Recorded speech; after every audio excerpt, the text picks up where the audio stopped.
from Professor Craig White, who I believe has used Pure a fair bit for all sorts of different things. And then following that introduction, we'll have Helen Partridge and also Simon Barrett from the Monash Research Office give us a full overview of all of those sorts of questions about Pure, which will be really great. So the session is being recorded for those of you who are here. If you can please stay on mute just when you're not talking, that would be great. In terms of if there are any questions, Craig and Helen, I might let just you guys work out how you want to do that, if you want to just take them throughout, or we can do a bit of time at the end as well. That, I think, is everything that I need to say. So, Craig, I might hand over to you to give us a bit of an introduction. Cool. So, I think I know most people who are here, and anyone who doesn't know me, I was the ADR for Associate Dean Research for a few years, up until a little while ago when Jessica took over. And so, in that role, I encounter Pure in a range of different capacities. So it might be Helen and Simon to perhaps talk about sort of the useful data collection stuff that it does for the university and maybe why that matters. There's a whole bunch of information that the university needs to hold and pass on that is collected via Pure. But for me, in sort of the research strategy kind of end of things is probably where I found Pure to be most important as an associate dean. And it might be something that you're not aware of as a utility that might come out of it. So probably the best example I can get is you might actually be surprised how often very large potential funding opportunities fly through an associate dean researcher's desk on extraordinarily short timelines. So I think the quickest one I got was maybe an email at a midday, a follow-up phone call later in the day, and the request was essentially, could you have a list of relevant individuals provided to us at a central capacity by opening a business tomorrow morning so that we can include them in this many multi-million-dollar preliminary pitch. And so what I feared as an associate dean research is availability bias. That I know some people, I might be at risk of knowing the more high profile people more than I know new people, more than I know more junior people. And so my fear whenever I got those sorts of requests was that I wouldn't be identifying the right people. Now, the best way to identify people is to talk to the people who know them. And so there's a network that sits in the faculty of the Associate Dean Research, the research directors, the heads of school, other staff members. And so with some time, you can develop a really comprehensive list right down from senior professors through to honours students as to who would be relevant for this big question. The problem is you can't do that in about 3 hours. And so the major way that I used Pure in answering those kind of questions is the first thing I do is I run through my mental list of everyone that I know who might be relevant. I might do a bit of a search on their webpage, but then I'd take keywords and I'd hit Pure. And I would just try and identify every possible individual I could who might be relevant to this to make sure that I captured the opportunity as best I could for everyone. Now, when we had slightly longer timescales on these things, I might do that. If I had a couple of days, I'd do that, and then I'd send my draft text to the relevant people, and then I'd be told, actually, no, they don't work on this. What you need is this other person. And so I'd gotten 2 things wrong. One, someone didn't have their Pure profile up to date, and it was research they were doing 8 years ago and they're no longer active in. And then I was missing people whose Pure profile was kind of their picture in their email address. And so there's a real risk that genuine opportunities, and these were always real things that the most recent one seems to have worked out quite well in a very tight turnaround, that are big, useful opportunities for people. And so the best mechanism I have at my hands on short as ADR at short timescales is Pure to try and find people. And that I would like everyone to have their Pure profiles at least populated to the extent that allows me to search for them is because I want to know not just about the people I know about, I want to know about the people I don't know about. I want to be able to find them. And sometimes it was a part of my job to have to find them really, really quickly. And so that's the major advantage that I see of having those profiles up to date. The other reason it's useful is we have in the faculty, we've sort of aligned the way we put together internal funding schemes with the information that can be produced from Pure profiles. So we use the formats that come out of Pure to make it easy for people to submit to internal funding schemes. So rather than have, if we have 5 schemes, rather than have 5 different formats of CV or publications or whatever, we just use the format that's in Pure. So the other idea is that if you update that once, you should be able to reuse that information regularly. If you keep it updated, it should make it possible for me to identify people, or Jessica to identify people on a very short turnaround. And this is going to be quite important for Jessica now. I had a few years of experience and I was still at risk of missing people. She's been going in a job for a couple of weeks. So when those things come to her now, she's going to have to find people quickly. And hopefully it saves you work if you want to do kind of internal things. So I do genuinely think it's valuable. I'm now, having heard about the access Simon had, I'm kind of worried that he's going to go and see how well I'm up to date in my Pure profile. I might have to fix that quickly before I get told off. But yeah, it is genuinely useful for me as ADR. I did use it quite a bit to try and find folk. Great. Thanks, Craig. It's good to hear one way that Pure is used and, why it's important for us to make sure that our research is accurately reflected on there. So, we can be picked up for those sorts of opportunities. Did anyone have any questions for Craig about Pure, about how he's used Pure before we move on to the second part of the session?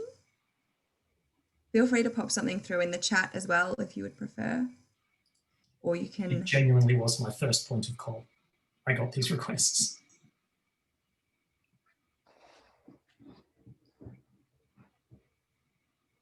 No questions? All right. Well, feel free to continue thinking of questions as we go. And Helen and Simon, if you're happy for people to pop things into the chat if they think of questions along the way, or is that probably the easiest way to do it? Yeah, I think so. Yeah. Happy to answer any questions as they come. Great. And we can have a bit of time for questions at the end again, I'm sure, as well. All right, so I'll kick off from the MRO's perspective. So thank you for the invitation to talk to you today about the use of Pure. Just before I begin though, let me just backtrack a little bit and just give you a brief summary of what the MRO does. So the Monash Research Office sits centrally and we support all of the Monash research community, both to apply for grant opportunities through provision of grant writing advice and guidance, through reviews of your draft applications for compliance and eligibility issues. We connect in with research and revenue, with the business development teams to help out as well. And then if you're fortunate enough to win funding, then we help keep you on the straight and narrow in terms of your obligations, your reporting requirements. Again, we read everything that the funder ever gives us, so we know the ins and outs and the loopholes and otherwise in all of those agreements that you're signing. So that's what the grants team does. The MRO also has an ethics and integrity team, which Simon heads up, to also have those legal compliance aspects covered as well. So in terms of universities and research data, no matter where you work, whether it's Monash or otherwise, every university will have some kind of research management system, which really is the metadata about everything you're doing in research terms. So applications, awards, your profile, your activities, your prizes are all likely to be in some system or other. Now, we think Pure is one of the better ones on the market, which is why we changed over to that in 2016. It was launched. And it's a product that has been and is continuing to be developed, and we've got quite a significant say in those aspects as well. So new product features, etc. And Simon, I'm sure, will go into more detail about that aspect too.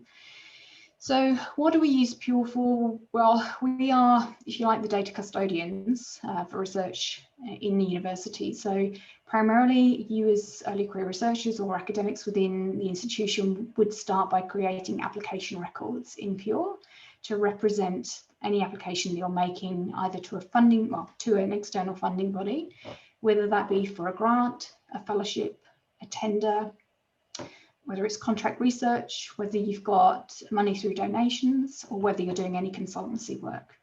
So they're the types of application that you can choose when you're creating something in Pure. The process itself is relatively simple. We don't ask for a lot of information, but the premise behind it is once the application record is there, everyone in your, if you like, your chain of command. So if you're sitting in a school, in your school manager and head would be able to see the records, and so would your faculty, and so would the central units like ours, like the MRO. So there's no, at the moment, there's no cross-faculty visibility. So the things that you're putting in there wouldn't be visible to the Faculty of Engineering staff or managers at all. So it is kind of, the confidentiality of the records is kept very neat. But the approval process is also in Pure. So to gain approval for you to submit the application is a process that happens within Pure too. So you would initially submit your record to pre-approval, which is the first stage, and that's actually the MRO. So we undertake the compliance and eligibility review first on applications. And it was designed that way at the request of faculty, ADRs and deans, because they didn't want to be wasting time approving things that weren't compliant or eligible to be submitted. So it comes through the MRO first. Once those issues have been ironed out, and that's a bit of an iterative process, so you might find that we if you like, we reject your application back to draft status, so that gives you a chance to fix up any issues that we've found. Once they're clear, or the application is clear to submit in terms of eligibility and compliance, then we move it through into the first level of approvals, which will either be department or school, depending on setup. So for you guys, it'll be school. Once it's been through school, it gets to faculty, and then beyond that, we as the MRO are cleared to submit, or you as the individual lead researcher is cleared to submit to the funder. Beyond that, we validate the records. So the MRO then goes back over and adds in everything else. So in the first pass, it's likely only to have your details in there and anybody else from Monash. But as we all know, applications are collaborative, or a large proportion of them are. So you'll have investigators from other universities, both nationally and internationally, on your proposals. So we add those people into your application records. So in effect, the application record in Pure is a true reflection of who's involved, which parties are involved, from which organisations, be they academic or industry, and how much you've applied for, and how much each of those partners or parties is contributing into the project in cash and in kind as well. Then we wait for 6 months for some kind of decision to be made by the funding source. If you're lucky enough to be awarded, we create a new record in Pure called an award record, which is linked. So we've now got a pair. So we've got an application and an award record. And the award record is kept up to date through the life of your grant. So if you're on a 3-year grant, we create it at the beginning with the information that we have right then. But if there is a variation to your grant at some point during the life of that, we update the award record. So it's always contemporaneous with what's happening.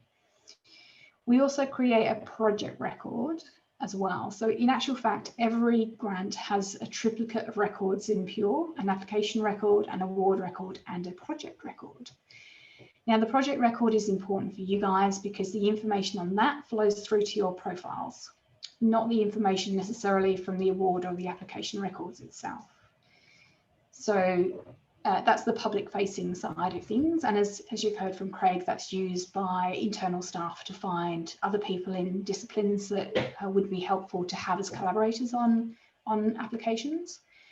But the public profile is also used by assessors, reviewers, collaborators from other institutions who are looking for partners. Industry use them as well. So it's really in our own best interest to keep those as up to date as possible. So that's really a really kind of basic summary of the process and the records that we have in Pure and why we keep them up to date. For the nitty-gritty, I'm going to have to hand over to Simon. So Simon Barrett is the Deputy Director of the Monash Research Office. He heads up the Ethics and integrity team, but he's also the business process owner for Pure. So he's the person who has an infinite amount of information and knowledge about how the system works and what changes are coming up that we can take advantage of. Simon. Thank you. I thought I'd probably just highlight a couple of things that both Craig and Helena pointed at. And that is one of the real challenges at any organisation is to have all your data about all your activities in one spot. And we certainly came from a position where we had lots of data in different spots. It wasn't integrated. And so then when people like Craig are thrown a question to identify potential individuals, it became impossible to capture that data in a very quick time. So with an organisation and with Pure, there is the university's role with capturing the data, and that is used for our reporting activities. So if you think about ERA, so Excellence in Research Australia, there's a whole lot of data gathering and I won't say manipulating, but massaging to put Monash University in the best light. There's international rankings where we are capturing the data, we are presenting that data to outside ranking bodies. So again, to put the university in its best position. We have our obligation to report back to Department of Education for the HERTZ return. And so again, we're capturing data on our research activities at the university level so that we can get back or leverage more money coming back from government to support research activities.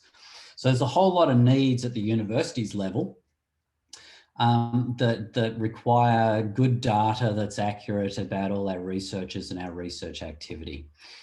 So that's one aspect. The other part is just for the people that are supporting the research activities at the university. So the research office, research and revenue, the business development managers, people that need access to accurate data about our activities and systems in place to support the business processes just to work through that. And so Helen talked about the need to be able to generate the data, to get approvals for the data, to submit that information to funders, to capture the outcomes, to set up financial accounts, to spend the money, and then reporting obligations back to the funders. But what's probably, I think, with Pure is also important, why we went with this product is so often when institutes look at research information systems, they're looking at it from their university reporting obligations and their business processes, and they forget that the researchers are actually the major user. And so with Pure, the big advantage was being able to capture all that information about a researcher and then present that to the rest of the world. So that researchers, you know, we live in an age of social media, but it's about capturing all that information about yourself and presenting that to the world. So I'm going to jump in now and share my screen and go, I really don't know, and maybe people can speak up, but I'm assuming people have used Pure before, or are people totally new and people haven't jumped in and started to use it yet? Not sure. I've used it a little bit before. I assume most of us have jumped in there at least once or twice. Okay. Or often maybe. Some brand new who haven't looked at it at all. So we've got a bit of a mix. Okay, great. Well, I will jump on in. So people will be familiar with the My Monash landing page. And so within there, just moving things around on my screen, get it out of the way, you'll see this tab here for research. And so if you click on that tab, it will take you in and you'll find My Research in under the list. And clicking on that will take you to the My Research landing page. I want to flag that. Hopefully, yep, we're going to work okay. Because here you will find both access to ERM, which is the system we use for ethics, but also the access to Pure and the login.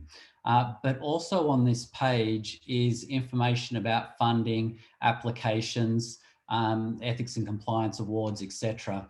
And there's also a help page that has frequently asked questions. Under the support material, it also has video demonstrations and one-page cheat sheets on if you were to be putting in an application for the first time. You can go here, download a PDF document that will actually take you step by step through the process of what you need to do. If you're claiming research outputs, it will tell you about how that process works as well. It also has videos for approvers and things like that. So if you're a new person approving within Pure for the first time, there's videos that explain how you go about doing that. I wanted to also jump in here and highlight, I don't know if people are familiar with the portal, but part of the product is this external facing portal. And this enables the university to present all that data that's being captured in the back end about the university. And so external clients, so people that are looking for an expert in a particular area, people that are interested in looking at what Monash researchers are doing, access to those publications, visibility of the projects that are going on, access to our platforms. So here under this little icon for equipment, it flags all the research platforms that are available at the university. So electron microscopy, flow cytometry, the animal, the platform and things like that. And so people can click in there, have a look at those platforms, see who to contact. So external clients coming to the university. But what Craig was talking about is profiles. And so you can jump in here, and I'm going to use Kim as an example because Kim was one of our sponsors when we rolled this project out. And so I often used her profile as the example when we did demonstrations. But again, every academic at the university, so if you're a full-time staff member at the university in research, you have a profile. And what appears here is what's displayed to the world. And so there is a lot of flexibility for you as a researcher to update the information in here. Some of the information is drawn based on those applications that Helen's talked about, or by publications that we harvest into the system. And I'll show you those as I get into it. But information that's presented, one of the things we try to encourage people, make sure that you've got an ORCID ID. It certainly makes for a lot of the automation that happens in the back end, match people's names to their outputs and things like that without error. But it captures information about the person, their email address, a photo of them. It then talks about the overview, and this is where you as a researcher can update this information, and I'll show you in the system where that is and how you do that.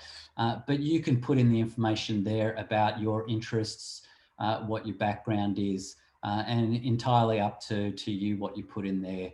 You can flag what keywords you think are appropriate for you as a researcher, so people can quickly find you based on those areas of interest. The profile, again, it shows you across the top in detail, but it goes down and highlights projects. It will go down and highlight your research outputs and give you citation index. And these things can be searched upon based on year of publication, etc. Again, prizes that you've been awarded, or if you're involved in other activities, you can record that information here in, well, at least you record it in Pure. And it gets presented here.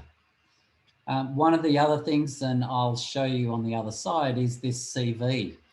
So if I was to click on this, it would go and download a CV of Kim. And if I open that up just to show you, it sets the layout here. And there are a number of different layouts in the back end of Pure that can be used. But it's a quick and easy way to generate And this is just a public CV that Kim has on her profile, so that if someone was searching for an expert, they could go into the system, find the person, and if there's a CV, they could download that CV that would have relevant information.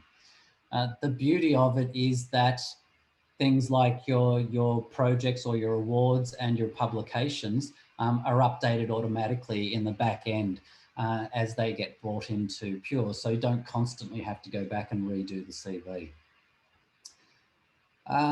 The other thing that's nice here is this networks. And if I just click on that, it will show you. It might take just a couple of seconds to refresh as my system's whirring away.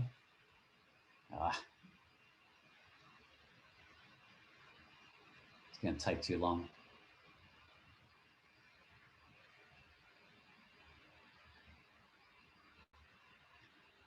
Okay, I won't bore you while it tries to refresh. I'll come back to it. Hopefully it'll refresh in a minute.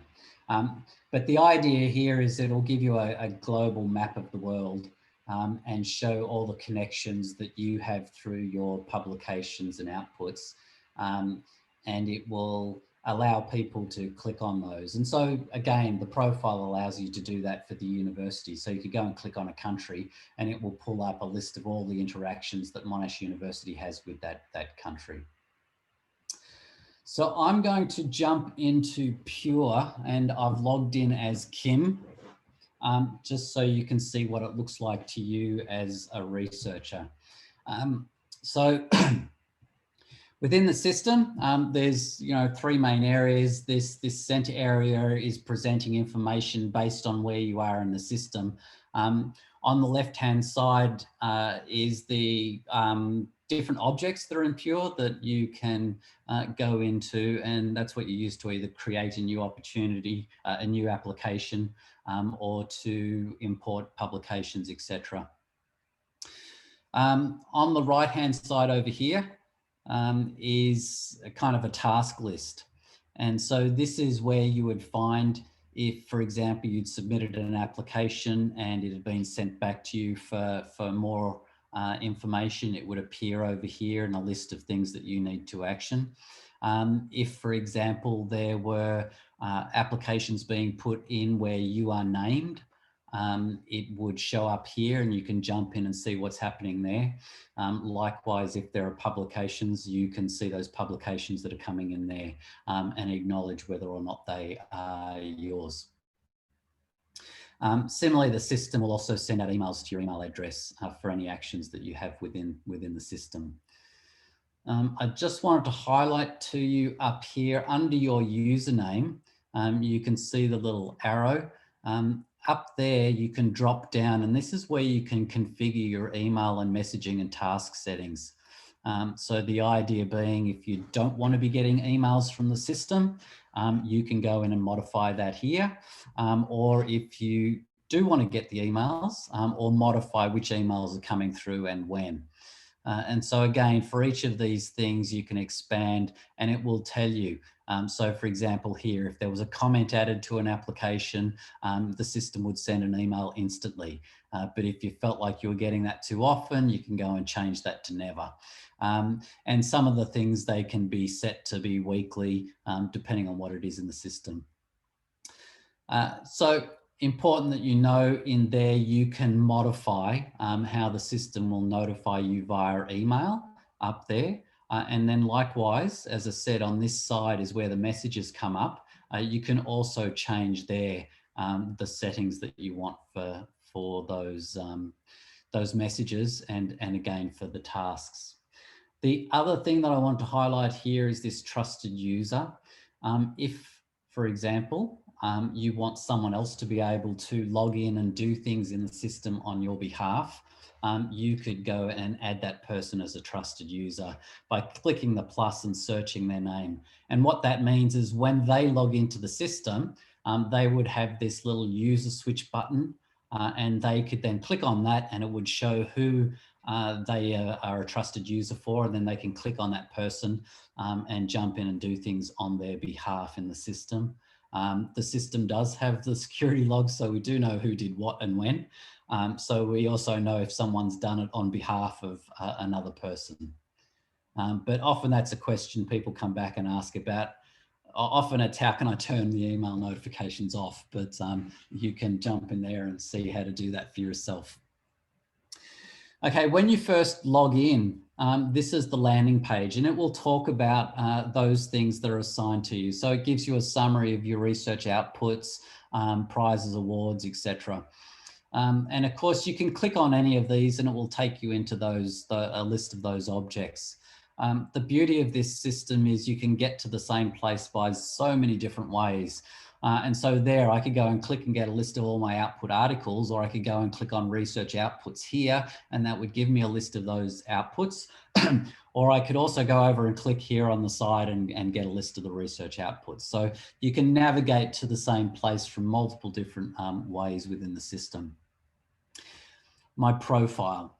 So if I click on the My Profile tab, this is going to present that information that you just saw was pushed out to the web portal. It also will highlight information that has been drawn in from other systems. So for example, here, it's capturing information from SAP HR. And so often if you see information is incorrect in here, so for example, if your title was wrong, your org unit seems wrong, things like that, you would need to go back to HR and ask them to correct that information. And then they would fix that up and then it would flow through overnight to this system. But in here, you'll see there's this edit profile. And if I click on that edit profile button, that's now going to bring up the information about the person. And so that's going to capture their name, their details, IDs, etc. And you can see there's this little wheel that says that that information is being synced from another system, which means you can't change it in here. But if it's wrong, we go back to the primary source and get it fixed there. You'll see we've got ORCID ID in there. If you don't have an ORCID ID already, if you go into this spot, it'll actually have a link that takes you out to ORCID so you can register. Here is where you would go and upload your photo. And so you can add the photo that you want presented on your profile. If there are links to various web pages, if you want to add links to your ResearchGate or other social media types presentations or web pages, you can do that there. You would have seen over here in the biography, but also on the profile, this appeared. And so you can jump in there and edit that and provide that information yourself. And there's more than just a biography available. You can set up research interests, supervision, clinical activities, etc. And so as you make each of these, they will appear in blocks down on your profile. So there's a lot of flexibility here given to you, the researcher, to put that information that you want to present out there about you. Again, affiliations is coming from HR, and it also brings in all the supervisions from Callista. So if you're supervising HDR students and that's recorded in Callista, that will be fed back in here. And it shows up here, but also under the supervisions tab. There's also the ability for you to record any external links to affiliations to other institutes. Which is probably particularly handy now that you know, funders like ARC are insisting that that information is provided at the time of application. And so the university gets more and more requests about that information. So it gives you the opportunity to record it here in Pure, and then that will also be presented on your profile. You can add other academic qualifications if they are not already presented through SAP, but you can record those if you have them. There's the ability to decide what FOR code, and just to highlight, that's different to, well, it can be different to the FOR codes that you're assigning to publications, and it can be different to the FOR code that you're assigning to each application and award that comes through. But it enables you to assign an FOR code that you're operating in currently. And the benefit of that, coming back to Craig's point earlier, is often we see opportunities coming to the university, or external bodies ask the university who is working in a particular space. And so we interrogate the system. And so we may simply run a report to identify everyone that is working in this FOR code. And so if you've added those things to your profile, or you've added keywords to your profile, then it means that we can search and reach out to you when there are potential opportunities that may be of interest. Okay, so I'll close that down. No questions yet. Excellent. So that's basically the landing page and the personal overview. So I'm just going to run down these. So on the left-hand side, there's a number of what is referred to in Pure as different objects. And some of these are used by business units within the university. And so as Helen pointed out, the applications and awards and projects is something that the research office focuses on, and that's what drives our business process. Ethical reviews currently isn't used in Pure. Currently, all our ethical reviews go through ERM, which is the other system I showed you on the My Research page. But I am in the background working on linking the two systems together. And so going forward in future, all your ethical reviews will also appear in here, and that will enable you to relate them to the relevant applications or grant applications that are going through, which is often a requirement for the funders. Funding opportunities is where the research office puts in a list of all the funding schemes that are out there and available. At the moment, we have another product that's called Research Professional that enables researchers to be able to go out and search on different funding opportunities. In the future, we are looking at potentially getting a product that links directly into here. And so that would enable you to go and search for opportunities, click a button, and then start your Pure application directly. But at the moment, it's just a long list of funding opportunities that we have already set up in the system. Impacts, it's not being used yet, but as you can imagine, that relates to the engagement and impact activity, and it would enable researchers to develop those stories about the research they're doing. Data sets at the moment, we are still looking to link that to Figshare. So the ability for researchers, when they create data sets as part of their research, they can store that in one of the systems that the university has for data storage, and then you link that back here. And it would enable you, one, to see all your information, but also present that information out to the web. Facilities and equipments, as I said before, it just lists, of course for Kim, she sees nothing, but it lists all those platforms that are at the university.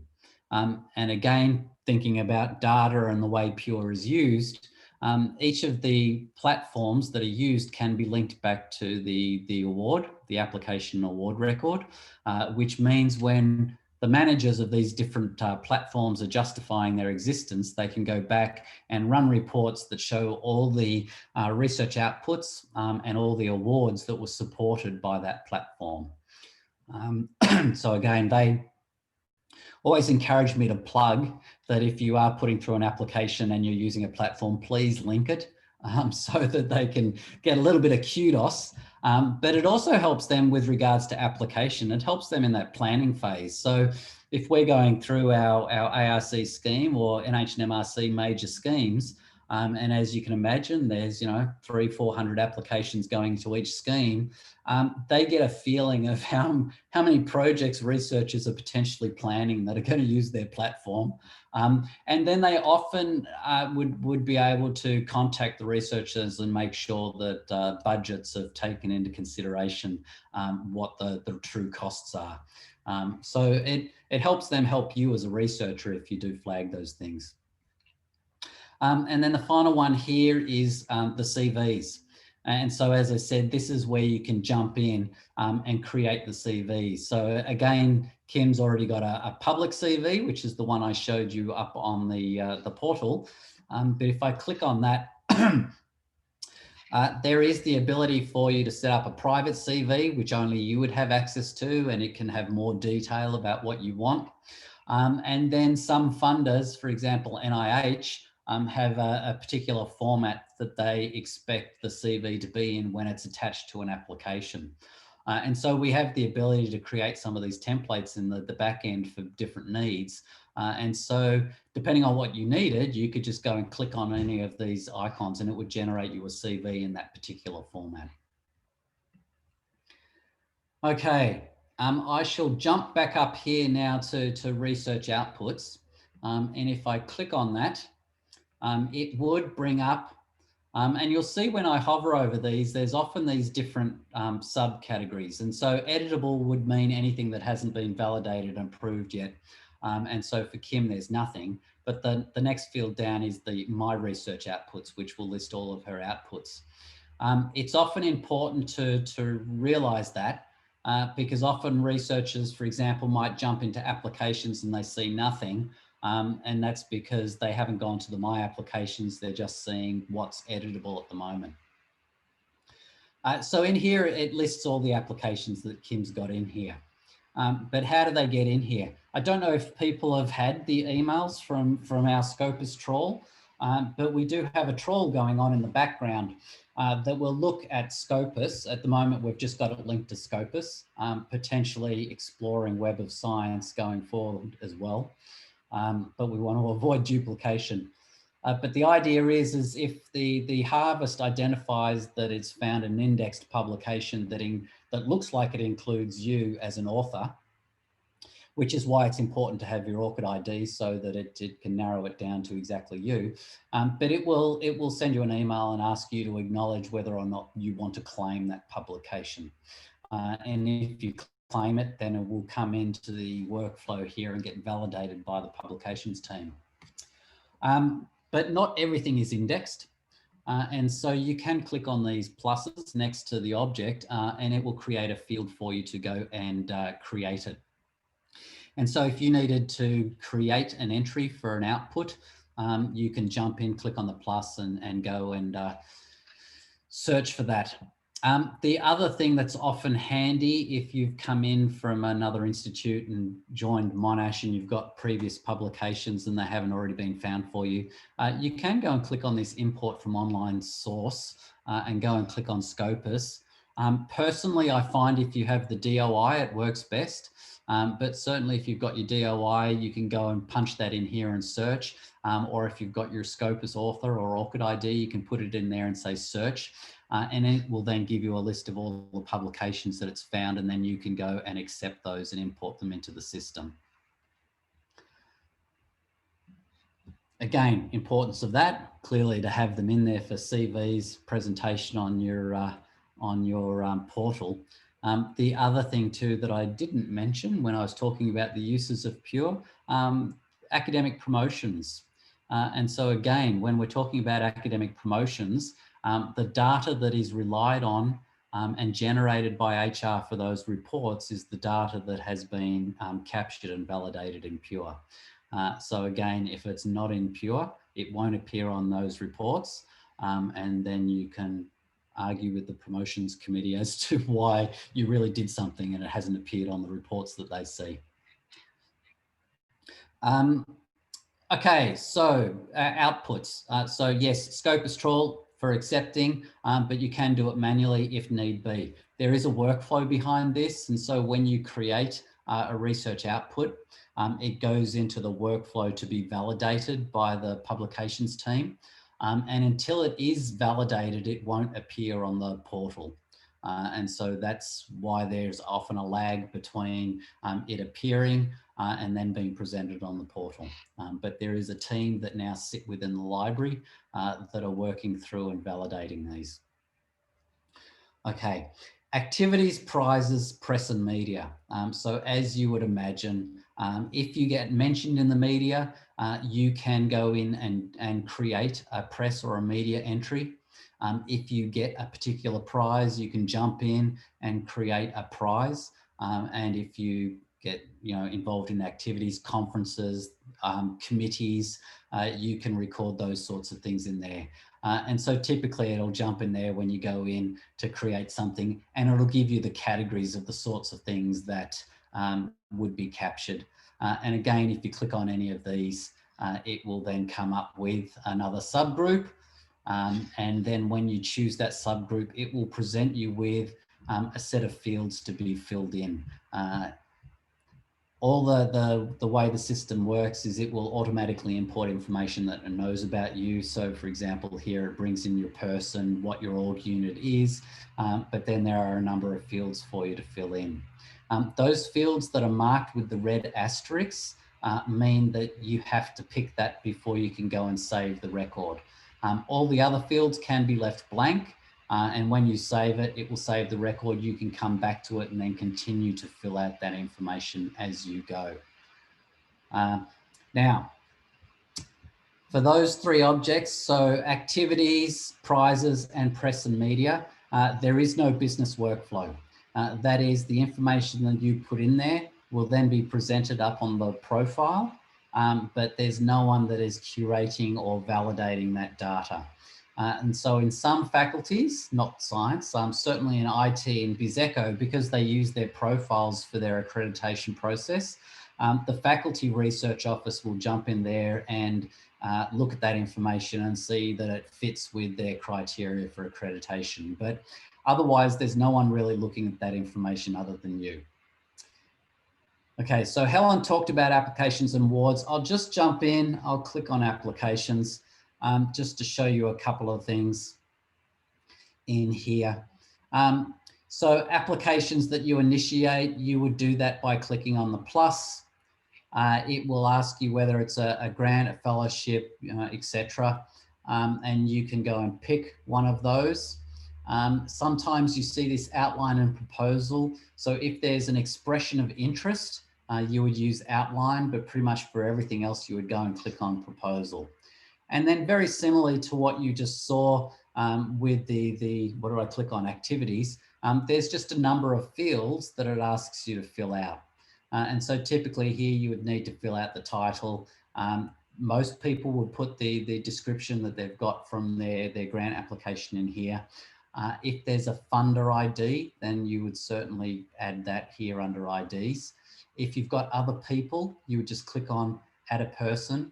And again, the system will allow you to search for people that are already in the system. And if they're not already in the system, there's the ability to go and create that person new and then add them. Likewise, you would add there the org unit or external organization that they belong to. And that would allow you to continue through the process, and that information gets validated at a later stage by the teams in the background. If there are multiple people on it from multiple different organisations, then you would tick that yes, it's collaborative. Again, adding the funding opportunity and the funder. And you can see fundings is mandatory. And so in there, you would identify who the funder is by searching, and it will pull it up for you. When you're filling it in, you don't need to worry about these. These are things that are used in the background by the grants team when they do their check on it. But at this point, all you'd need to do is fill in the total dollar value. Now, the things I'm going through, just to go back and remind people, these are all in the cheat sheet that's available on my research page. So when you start to fill it out for the first time, you can go to that cheat sheet and run down the list of things that you need to fill out. And it'll tell you what to put in the different fields. The system, again, also has these little information icons that you can see when I hover my mouse above. The little screen to the left moves out. If I click on the one at the top, it should bring out every little help text box that kind of tells you what should be putting in those different things. Documents, the system allows you to attach documents. So depending on what scheme you're applying for will depend on slightly how the system works. So for example, those major schemes where you're applying to ARC and NHMRC through RGMS or now Sapphire, the grants team will actually pull down the document when they're ready to do the pre-approval for you. But if you're applying to other schemes, the expectation is that if you have to use a PDF or another template that the funder wants, that you can attach those documents here. It also allows you to attach other things such as the costing model, any letters of support or other information that may be required. And it's important to remember that that information is what your approvers, so your head of department, school, ADRs need to look at in order to sign off and approve the project. So making sure you've got the relevant documents associated with the record before you send it through. As I mentioned, you can relate it to ethics objects when we get that linked. FOR codes, again, identifying the FOR code that is associated with this particular piece of research is important. Project risks is only to do with the research contracts. And so if you're doing a research contract and the team asks you to do a risk assessment, then it gives you the opportunity to attach it at the top under the documents, but also tag what the level of risk outcome was from your assessment here. Okay. Other thing to note, as I drag my mouse down within the system, it shows me what the next step that I can undertake. And so at the moment, my only options are to either save this or send it through to pre-approval. And so as Helen said, if this shows up, and that is it needs to go to pre-approval for a grant opportunity, it then goes through to the Monash Research Office, and they'll go through and do their compliance check and provide feedback if necessary. And when they're happy, they have a button that says send it to pre-approval. You can click on this little button here and it will now, it will show you all the steps that this application has to take until it's ready to be an award. So basically for this one, what did I do? Oh, because of course I logged in as Kim, and if you didn't notice, Kim was the vice provost, so she doesn't answer to anyone. But most people, it would say pre-approval, then it would go to potentially checking at the school or department level, and then approval at the school department level, then checking and approving at the faculty level before it goes through to the research office, which is submit to funder and then awaiting reply. But Kim's probably a bad example for me to use there for that. Can I just jump in, Simon? Yeah, definitely. Just as an FYI, so Pure is not only used for applications on which Monash is leading. If you're invited to be part of an application that's led by another institution, then you should also create an application record here, because it's still important for approvals from your school and faculty to be gained for you to be part of that external team. And it's a really good point, because when we rolled this system out, one of the needs for approvers was the ability to see bids that were going in, even if Monash wasn't the lead, because clearly that's a time commitment from you as a researcher. But what used to upset the approvers was when they found out after the event that Monash had also committed a substantial amount of money to a project, and no one at Monash got to sign off on that. So it puts us in an embarrassing situation where the grants office have to decline being a party to that agreement. So coming back to this screen, the other things I just wanted to show to you as a user, over here on the right-hand side, there are different views. And so again, this just gives you a list view, but you can go into what's referred to as a table view. And again, it presents more of the information about that application across the screen. And so from here, you can see the application, you can see the ID. If there was a pre-approver listed in here, I don't think there's anything on Kim's because they're all old. But you'd be able to see the person in the research office that has been assigned to be looking at your application. And in fact, if you clicked on that, you'd also be able to send an email to that person directly. Coming across, again, if there were documents attached, you'd be able to see them via this paperclip. And by clicking on the paperclip, it would allow you to go in and access that information. Likewise, it would show you if there's an award record and a project record, and you can click and go in there. You can control which fields you want to see there by the little toggle, the cog, and you can go and tick things or untick things, and they will disappear from the view. Likewise, if you don't like the order and you wanted to shift the order, you can just simply drag that column across and move it where you want it. Likewise, within the system, there are these filters over here. And again, if you needed to filter on any of the information you've got, you might want to look to see, you know, based on applications with a particular person or a particular funder, you can go and click on any of these and set up filters. And so that would change that. And then likewise, pick one that makes sense. If you click on these, the titles, column titles that have an underline, you can go and then filter in ascending or descending order. So there's lots of ways to work and have a look around what you're looking at on the screen. Simon, whilst you're on this screen, so one of the common questions that we get from the MRO is when we've uploaded feedback on applications, is they can't access the documents. So would you be able to click on one of those application records and just show this audience about the pencil icon and how to get to the documents to be able to download them? Absolutely. And so this is, as Helen said, this is awarded, so it's locked to the researcher. There's nothing they can do there. The first is just an overview screen, and it was probably a silly one for me to click on, Helen, because it didn't have a document. So again, here in the overview screen, which is signified by that's meant to be an eye, you can see that there is a document there. And people often jump in there and click on it and it doesn't work. If you go and click on the pencil next to it, it changes the view into this, what is an edit view, even though you can't edit things.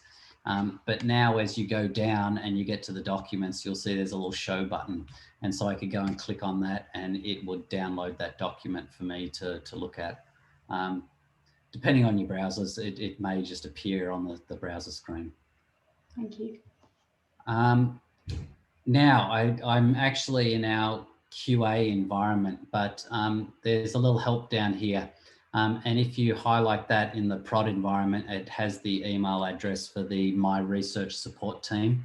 And so if you do have questions, queries, you can shoot an email through to the My Research support team. And that goes through various levels. So if it's, it goes through to eSolutions, and if they can answer the question immediately, they will. Otherwise, they will escalate that through to the subject matter experts who would then jump on and respond to you and help out. But that's typically the first port of call if you've got a query about Pure, is the My Research support team. Or if you do call 51777, they will also put that through to the team to provide support. So I'm conscious that I've just hit 3:30, and I think I've given you a big overview of everything in Pure to think about. So I'll stop sharing my screen. Thank you, Simon and Helen, for that very thorough overview of Pure and how it all works, and showing us where we can find that support material as well. This is going to be an incredible resource for anyone in the future who wants an overview of how to use Pure. I know I certainly learned quite a few things about how to use the system that I haven't been doing yet. So I'll definitely go away and add a few bits and pieces in there. I'll open up the floor for questions. If anyone had a couple of questions, if you guys are happy to stick around for a few more minutes. Yep, that's fine with me. Great. Were there any questions from the audience? You didn't need a minute. I could perhaps start it off with one while everyone's thinking. I was just wondering, what are the key things as ECRs that we should be keeping up to date in our Pure profiles? You know, is it the research output, activities, prizes? What sort of stuff is like the most important for us? For me, I think the outputs and the projects are going to be kept up to date based on what you put into the system. So, you know, the worst thing that can happen is, I think what Craig pointed out, is someone comes looking for you and they find a blank profile. So ideally, having your personal information, having your photo, having a short biography about what you are interested in, and your background. the rest of it gets populated. I mean, you can't create more projects than you have, and you can't have more publications than what you've got. But you can certainly fill out those other bits about your keywords, your interests. And one thing the piece of advice would be, on your profile, your keywords can cover things that you want to build, as in you want to get into. It doesn't necessarily need to be what you've already done, but if you're embarking on a particular area, then having those keywords in means that if those opportunities come out and we're notifying people, you'll be included in those. So that's probably an important thing. Any other thoughts, Helen? No, good summary. I would say for an ECR, everything is important. Yeah. And you mentioned also that not all publications are indexed through Scopus, so they may not automatically end up in our Pure profiles. Would you suggest whenever we've had something published, we should just go in and add it manually to sort of make sure it's on there or speed up the process of it getting on there? If you know it's something that's not being indexed, then definitely. You know, so book chapters, some unknown sort of journals. I don't think that there's much a problem in science as it is in our maths disciplines, but certainly a lot of stuff that doesn't make it to indexing. So I wouldn't expect it to be as big a problem, but if it doesn't show up and you're not getting notification, then by all means add it. It's easy for us to deduplicate. So if it comes through later, we can do that. And in fact, the system does it itself. When that email comes through and says, it looks like you might be the author of the publication, what it does at the same time is it has a look in the system at your research outputs. And if it identifies that it's potentially already there, it tells you that it's already there, so you can just skip it. But yeah, I mean, it's important for ECRs to have that information up there and available to populate your portal. So I certainly wouldn't discourage it. Great. So yeah, it sounds like just keeping some biography information, a picture, some keywords, keeping those publications up to date is probably the way to go for ECRs. And then of course, as we have projects and applications and things happening, to keep those in there as well. And please, if you don't have an ORCID ID, get one. Yes, true. I have my ORCID ID linked up to my profile. So yeah, no, definitely that's a good one as well. And actually something that you didn't mention, but I've got in my Pure profile is I'm just having a quick, I've been looking at my Pure profile while you've been talking, is linking sort of external profiles and things like Twitter and that sort of stuff that you can do as well. Yeah, absolutely. Under that add link I was talking about. And so, yeah, lots of people have ResearchGate profiles or, yeah, Twitter or research Facebook pages as well. So any sort of link that you want to put up there, I don't know, just leave the chess club and those sorts of things out. So keep it professional. Yeah. Did anyone else have any questions that they'd like to ask?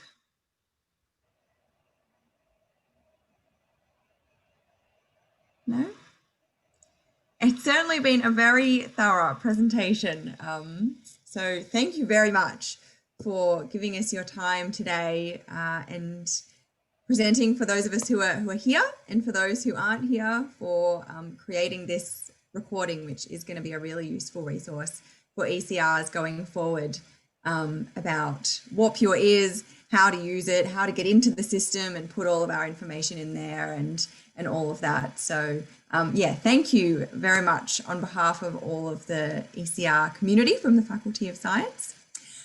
We have gone over time, so we won't drag it out any further. We'll leave it there. So thanks everybody for joining us. This is our final ECR event for the year, so I'll just wrap it up by saying I hope everybody has a lovely end of year and enjoys a bit of a break over the holidays. Thanks everyone. Thank you. Thanks. Bye.